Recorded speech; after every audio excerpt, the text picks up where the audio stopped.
upkeep getting too much for you? Are you retired or nearing retirement and you've noticed how hard it is to maintain your home? Then consider making a move to a retirement village now, rather than waiting until a health or ageing issue forces your hand. At a retirement village, monthly charges, pooled into a residence levy account, meet the cost of all rates, building insurance, building repairs and maintenance, and grounds and gardens upkeep.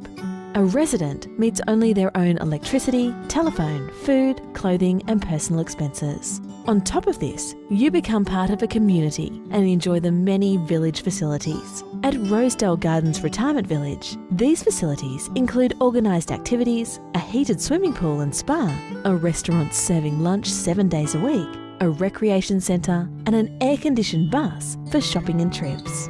Rosedale Gardens is located at Currumbong, near Lake Macquarie, on the central coast of New South Wales.